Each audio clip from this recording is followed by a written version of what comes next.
കാളികാവിലെ നരഭോജിക്കടുവയുടെ ദൃശ്യങ്ങൾ വനംവകുപ്പ് സ്ഥാപിച്ച ക്യാമറയിൽ പതിഞ്ഞു. കേരള എസ്റ്റേറ്റ് C1 ഡിവിഷനിലെ ക്യാമറയിലാണ് ദൃശ്യം പതിഞ്ഞത്. RRT സംഘം ഈ ഭാഗത്ത് തെരച്ചിൽ നടത്തുന്നു. പ്രദേശത്ത് ശക്തമായ മഴ പെയ്യുന്നത് തെരച്ചിലിന് പ്രതിസന്ധിയാണ്. വിവരങ്ങളുമായി ശിവദാസ് കന്മനൊപ്പം ചേരുന്നു. ശിവദാസ്, പറയൂ.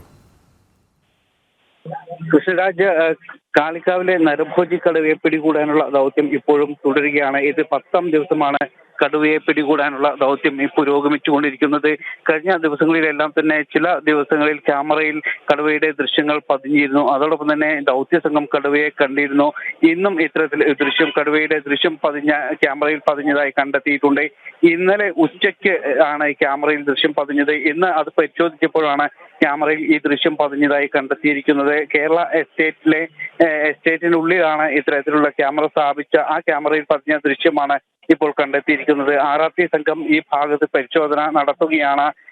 ഇതിന് സമീപത്ത് തന്നെ കൂട് സ്ഥാപിക്കാനുള്ള തീവ്ര ശ്രമങ്ങളും ഇപ്പോൾ നടക്കുന്നുണ്ട്.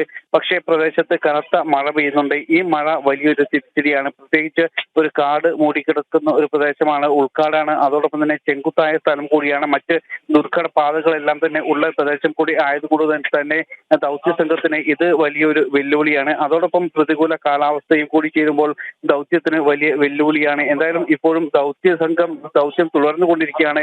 ഇത് 10ാം നാളായിട്ട് ഇതുവരെ കടുവയെ പിടികൂടാൻ കഴിഞ്ഞിട്ടില്ല. ഏകദേശം 60ഓളം ക്യാമറകൾ ഈ പ്രദേശത്ത് സ്ഥാപിച്ചിട്ടുണ്ട്. 60ഓളം പേരടങ്ങുന്ന സംഘമാണ് ഈ ദൗത്യത്തിലുള്ളത്. വിദഗ്ധർ അടക്കമുള്ള സംഘങ്ങളാണ് ദൗത്യത്തിന് നേതൃത്വം നൽകുന്നത്. കൃഷ്ണരാജ്, ശരി. കാളികാവിലെ കടുവ ഒരിക്കൽ കൂടി ക്യാമറയിൽ പതിഞ്ഞിട്ടുണ്ട്. ഇനി അത് സംഘത്തിൻ്റെ കണ്ണിൽ പതിയുമോ എന്നാണ് അറിയേണ്ടത്. വിവരങ്ങൾ നൽകുകയായിരുന്നു ശിവദാസ് കന്മന.